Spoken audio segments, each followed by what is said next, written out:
But it was only because someone realised almost instantly this could be quite important Yes. that we even have the pieces. Yeah, well, it was. And fortunately, it was right next door to the location of the museum, which had been deliberately built in the location of the original Longxing, the Dragon Rise Temple. So it was all there. I mean, these things are known, and incidents and temples and things that are well recorded in Chinese history and all the books. So it was all known.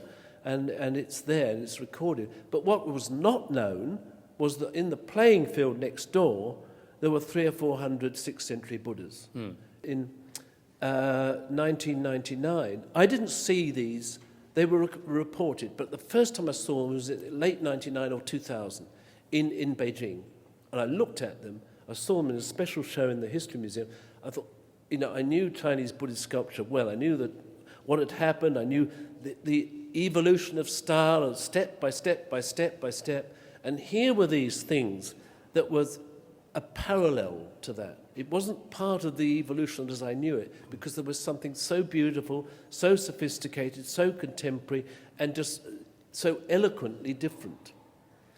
And so I looked at them, I thought, my God, I've never seen anything quite as beautiful as these. And then I read some reports and found out. But then I also happened to see in Taiwan a small exhibition called The Art of Contemplation, which was, if they hadn't used the title, that's what I wanted to use for this. Most of them seem to have been deliberately fractured and then wrapped and reverentially buried. So this was not a revolt against Buddhism, it was a protection. This exercise was undoubtedly a protection of the figures. So what was the Longxing Temple and what happened there? Well, we don't know, but it was a major temple, and we know that these finds were buried in the early 12th century, because with them are one or two ceramics of that date and some coins with a particular date in the early 12th century. So that's what we know.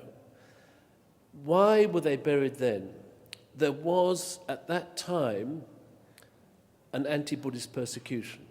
So that's logical and possible. However, the temple, as a Buddhist temple, was active all the time from the time when these sculptures were made in about 530 to 560. You go and look at these sculptures, and you're only talking about 3 decades of time. And what is extraordinary is that you go from a very iconographical style to a very sensual human style in a short period of time. When we look at the history of art, things go incredibly slowly, but this is, in a very short period of time, a lot stylistically and aesthetically has happened. Anyway, so if that was the case, the temple was active, sculptures are made, it was a grand, 8th, 9th century were brilliant times for Buddhism. They must have been making sculptures left, right and centre, all these families coming along saying, make me a sculpture dedicated to my mum, etc. and all that, which they did, and to, whoever scored the last goal probably. Yep. But what happened to them? So why weren't they buried? And that begs another question. Well, the interesting thing is that in the late 6th century, in about 574, there was another big major persecution of Buddhism. And there is a suggestion, and I think quite a legitimate one, that maybe it's then that they were buried. And that was supplemented with other things. And then, then the temple came back to life, it went on. Because what happens in a Buddhist persecution, and again it's well recorded, they close them down, the authorities come in, and chuck all the monks out and say, go out to work and earn a crust and go and man the docks or do something useful. And but then they close the monasteries down and everything gets shut off. Then they all restart again. Invariably, it's restarted not by so much the monks, but by the imperial authorities. They said, oh my God, we shouldn't have done that, and we'll start investing. So again, that marriage between church and state is one that was almost completely controlled by the ruling houses at that time, by the imperial houses. When we were designing it, Richard Johnson, who designed the building, he designed the show. And some of you have seen it. It's beautifully, wonderfully installed. And Richard was in there one day, just before we were opening, and looking at it, he said, you know, you stand in here, you look at these, and it's impossible not to have anything but the most humane of thoughts. And I think that's a wonderful sentiment. They're objects that were made 1,400 years ago, or thereabout. Actually, no, wait a minute, for a bit longer than that, 1,458 years ago. 1,400. About 1,429. You're the bloody mathematician here, for Christ's sake. Like ages. What? 1,000? 1,431 years ago, through to 1,000. Yeah, okay. That's about right, isn't it? 1,608 years ago, yeah. What's the plural of abacus, by the way? I wanted to ask. Abacuses. It is, okay. Yeah, you've got any other questions for me? I'm pretty sure they're here to hear about the Buddhas, but I'm happy to... Anyway, and people go in there, you look at these things, and I've always said, you know, a great work of art is timeless. It's not defined by time. Whether it's a Piero della Francesco or Cy Twombly or Buddha.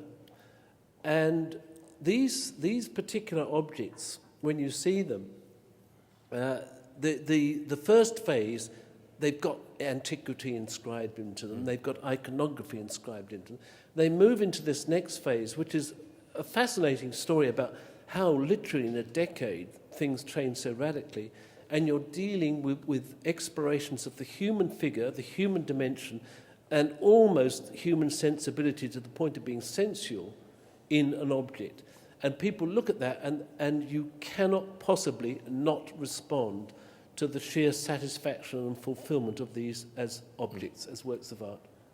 We are in a tough, I don't need to tell you, tough financial times. It's encouraging that people still come to sustain that side of themselves despite the share market crashing. And for heaven's sake, this is immortality at an absolute giveaway price, for heaven's sake. For people who are unskilled in the field, just what are a couple of things that they should be looking for or that they'll notice in the experience of walking through?